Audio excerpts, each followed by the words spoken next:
ఏదో ఒక రాజధాని కట్టు, 100 ఎకరాల్లో కట్టు, 50 ఎకరాల్లో కట్టు అని చాలా మంది చెప్పారు. అప్పటికే నేను ఒక ప్రూఫ్ ఆఫ్ కాన్సెప్ట్ తయారు చేశాను. మీ అందరూ గుర్తుపెట్టుకోవాలి. హైదరాబాద్ నగరంలో ఇట్లనే నన్ను చాలా మంది ఎగతాళి చేశారు. నేను హైటెక్ సిటీ కట్టినప్పుడు నా విజన్ చెప్తే ఇది సాధ్యమా అని చాలా మంది అవహేళన చేశారు. అది దృష్టిలో పెట్టుకొని నేను ఒకటే చెప్పాను, మళ్ళా జీవితంలో ఇలాంటి అవకాశం రాదు తెలుగు వారికి.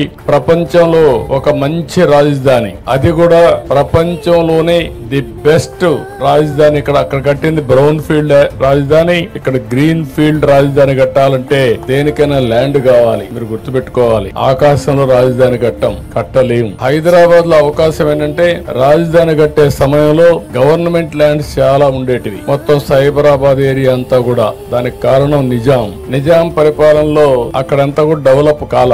గుర్రాలన్నీ కూడా అక్కడ గ్రేజింగ్ పెట్టేవారు, మొల్చేది. అలాంటి ప్రదేశం చాలా గవర్నమెంట్ ల్యాండ్స్ అని కొంతమంది హైదరాబాద్ నుంచి పాకిస్తాన్ కి వెళ్లిపోయి ఆ ల్యాండ్స్ కూడా వదిలిపెట్టిపోయారు. అవన్నీ తీసుకొని నేను బ్రిక్ బై బ్రిక్ డెవలప్ చేశా. ఆ అనుభవం నాకుంది. అయితే ఇక్కడ ఏం చేయాలని నాకు అర్థం కాకపోతే నాకు దారి చూపించింది ఇక్కడుండే రైతాంగం అని చెప్పి మరొకసారి మీ అందరికీ విజ్ఞప్తి చేస్తున్నా.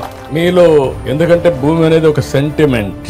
నేను ఎక్కడ ఏ ప్రాజెక్ట్ కట్టినా మీరు ఒక్కసారి చూస్తే ఎక్కడ కూడా ఫెయిల్ కాల. హైదరాబాద్ లో ఎయిర్పోర్ట్ కట్టాం, 5,000 ఎకరాలు. నేను డే 1 ఒకే మాట చెప్పాను. నేను చెప్పింది మీరు ఎయిర్పోర్ట్ కి భూమి ఇవ్వండి, ఇక్కడ ఎయిర్పోర్ట్ కడతాం, లిబరల్ గా కాంపన్సేషన్ ఇస్తాం, అది పక్కన మీరు కొనుక్కోండి, దీనికంటే 10 ఇంతలు రేటు పెరుగుతుందని చెప్పి చాలా స్పష్టంగా చెప్పాను. వాళ్ళు ఆ పని చేశారు. ఎంతమంది రెచ్చగొట్టినా వినకుండా చేస్తే అక్కడ ఎయిర్పోర్ట్ కి ల్యాండ్ ఇచ్చి పక్కన ల్యాండ్ కొనుక్కున్న వాళ్ళందరూ కోటీశ్వరులు అయ్యారంటే అది ఆ రోజు నేను చూపించిన విజన్ అని చెప్పి కూడా నేను మీకు తెలియజేస్తున్నా.